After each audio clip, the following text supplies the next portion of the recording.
Well, welcome to the channel, Reverend Dr. J.W. Morrison, theologist, walking the dog.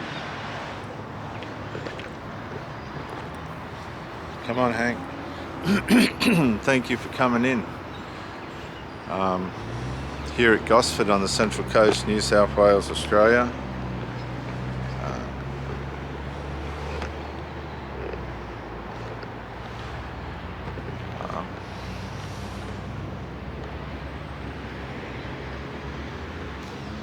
Some of you may be experiencing a breakup or are on the journey through a breakup. You've possibly gotten through the rumination stage. You may have come to the place where you're starting to accept what's happened, why it's happened, how long it took to happen,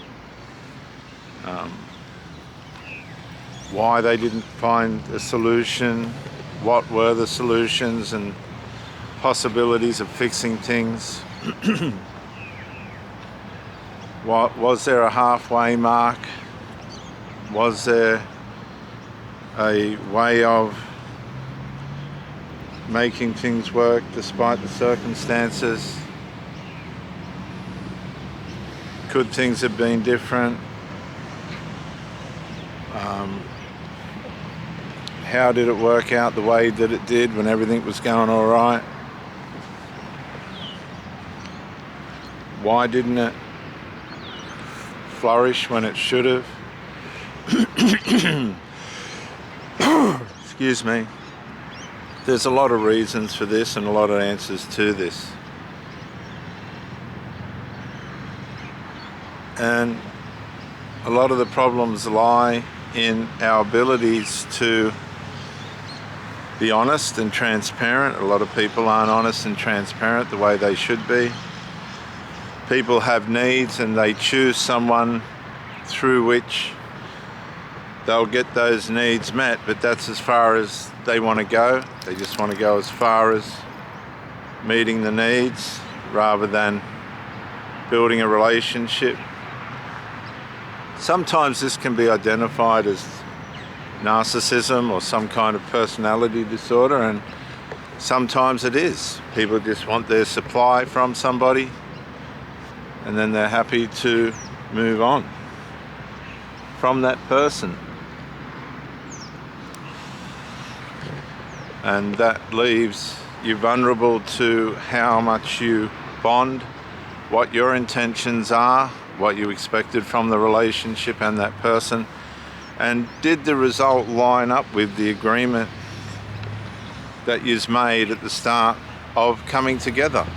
A lot of the times people change mid-drift.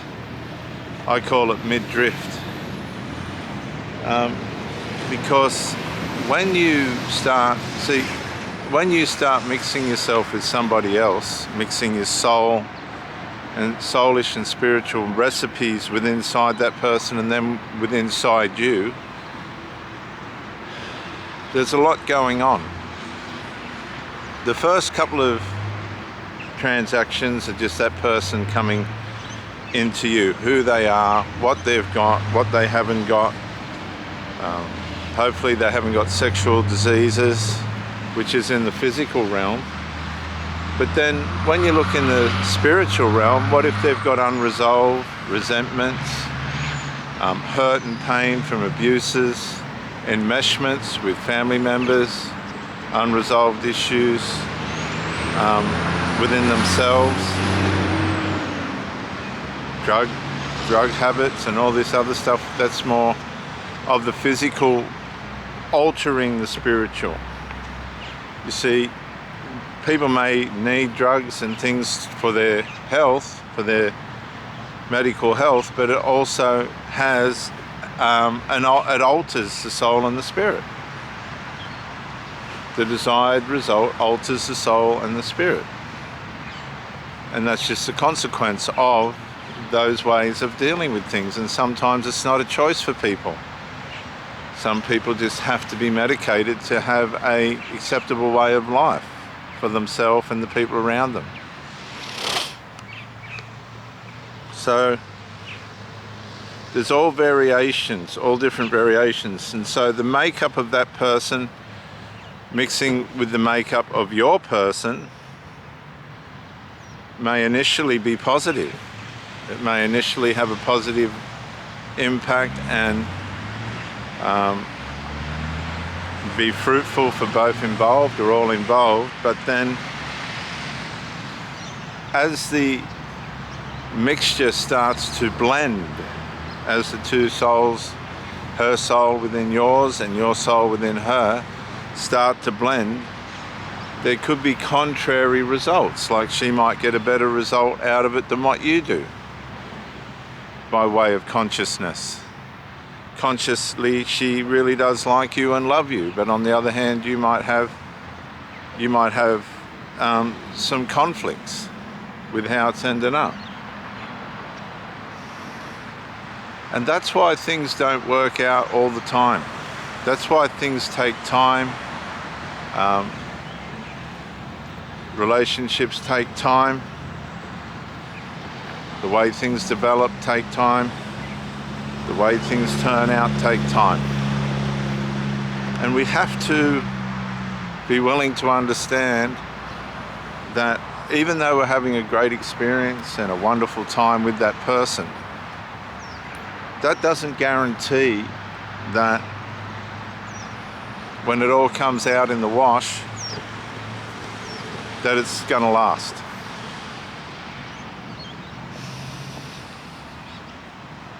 Just doesn't guarantee that it's all meant to be.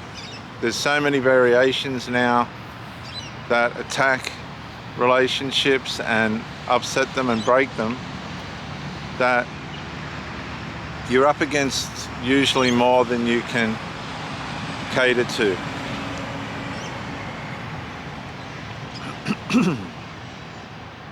And this is the way relationships have outcomes. You don't have to expect everything to always work out. Particularly if somebody's causing trouble or they're just negligent in the relationship, familiarity set in, they're not playing a proper part, they've deteriorated, you've just been used as a form of supply. And now you're in conflict within yourself because of the relationship. It hasn't gone the way that you would have liked. Doesn't mean the person's a bad person or you are or anything's changed with just the dynamic, the outcome of you two being together didn't have the desired results.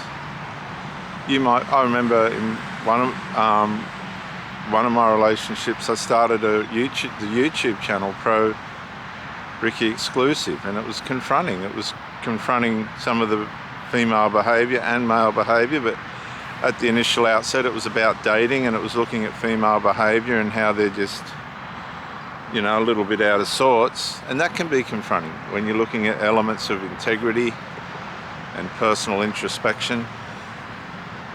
That can scare people away.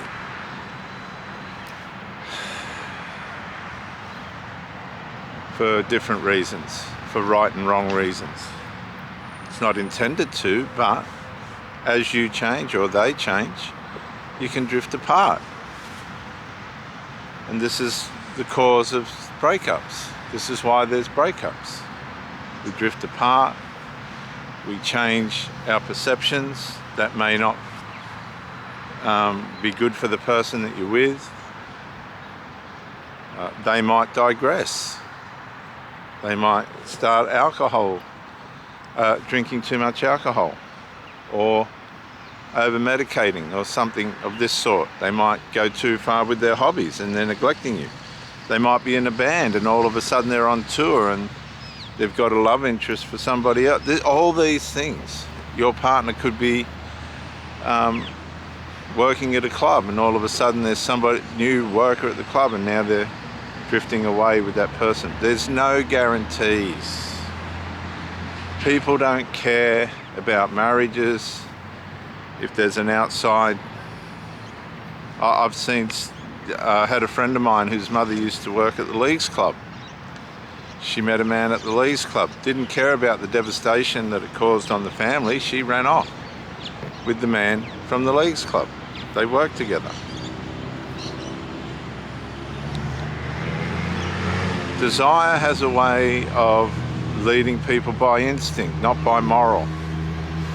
And instinct always wins over moral if you're vulnerable to that.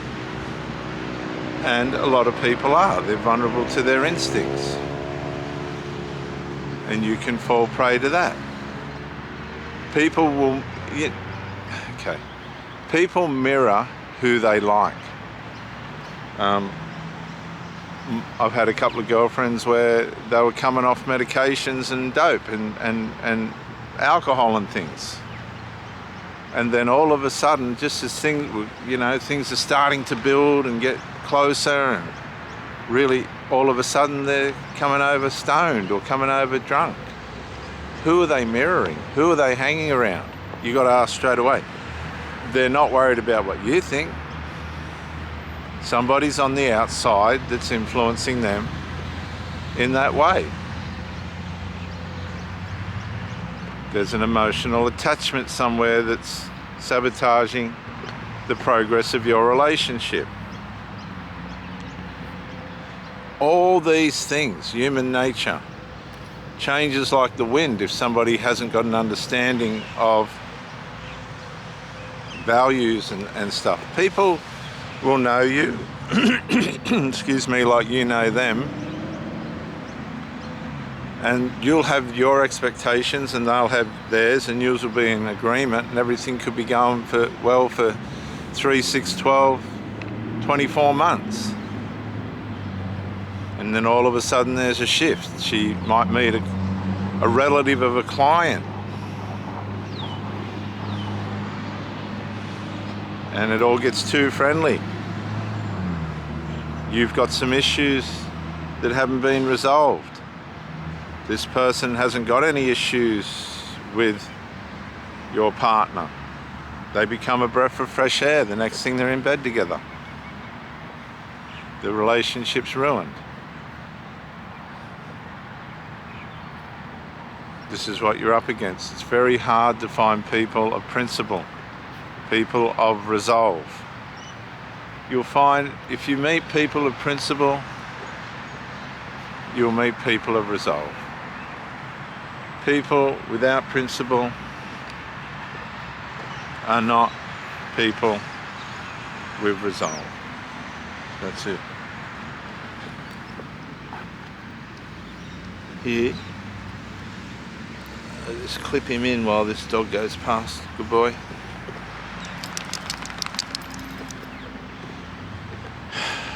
Principle and moral and integrity and things, they're hard to hang on to when it comes to lust and desire and the sinful nature.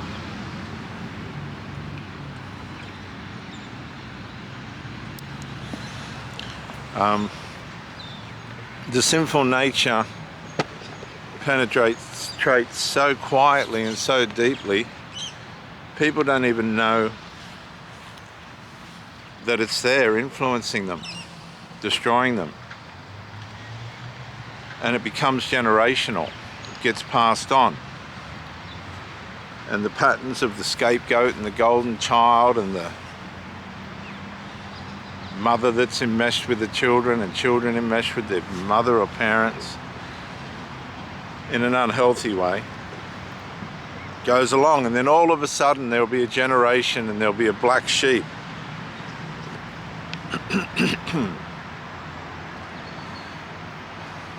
that looks at the situation and goes, smoke stinks, I don't like it. What are they doing? They're killing themselves. Alcohol doesn't work. These people are falling asleep and they're reckless. They're hurting themselves. Dope's causing accidents and things. And I was a black sheep. I was the black sheep in the family, and I said, no, I'm not going to do that. I'm going to go a different path. And it paid off. And it paid off sensationally for someone that couldn't read or write. I'll have something to leave for my children. I've always, when I've been in relationships, tried my best to be the best that I can. The people that have been with me have known that. I might be a little bit hard, but it's all for good. It's all for good. And sometimes good just becomes disinteresting for people. Becomes disinteresting. They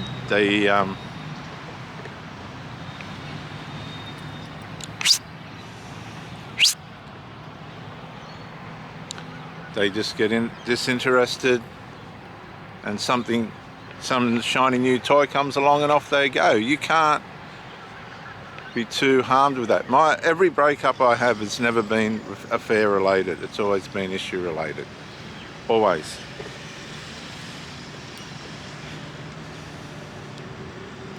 I don't want to break up with people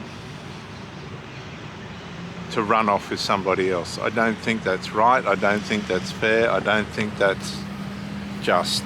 I think that's harmful, painful, abusive, negligent, and I think you should have a mark on you. I think there should be a universal mark. This person was negligent. This person didn't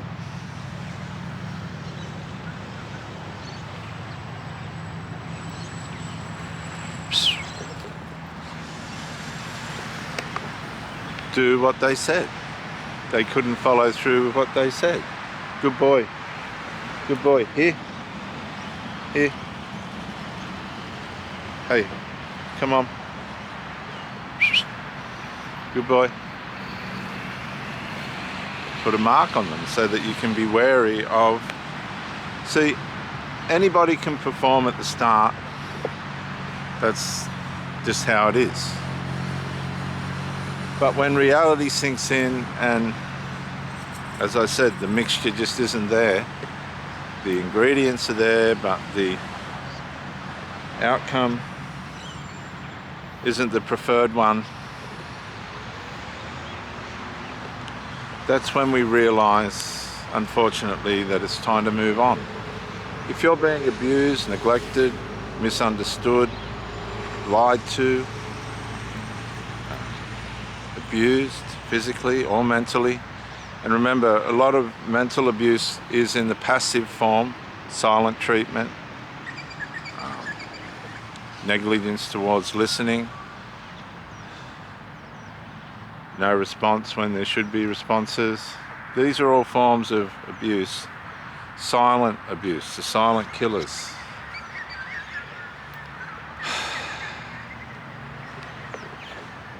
They're the ones that really hurt, because you're trying to deal with the invisible. You're trying to deal with the silent, and it's too hard. It's complicated, and it's tough, and it hurts.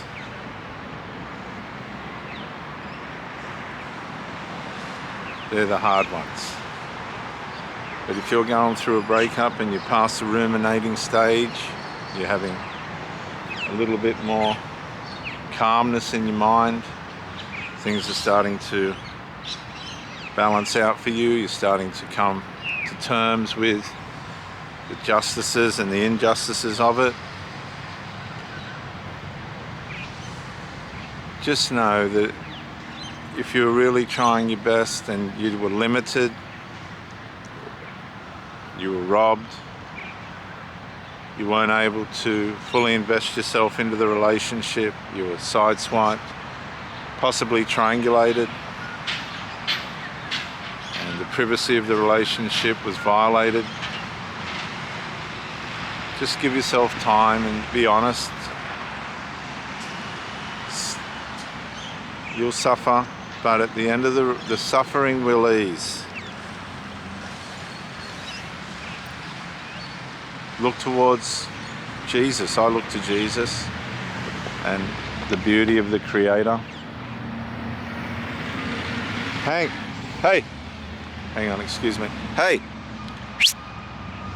Hank, right. Now he's got to be smacked. Come here, please. Come here, please. Now. Here. Come on. Up. Here he comes, look. Okay, sit. Sit. Sit. Sit. Don't run away. Okay? Don't run away. Come on. Come on. Up, up. Good boy. That's how you teach them. So, I hope this has encouraged you. There is light at the end of the tunnel. Remember, if you're in a dark place, it's hard to comprehend the light when you've been hurt, but the light will come back. The light will shine. And it will get brighter, and the darkness will fade. I'm Reverend Dr. J.W. Morrison, theologist, Gosford, Central Coast, New South Wales, Australia. Thank you for joining me, and bye for now.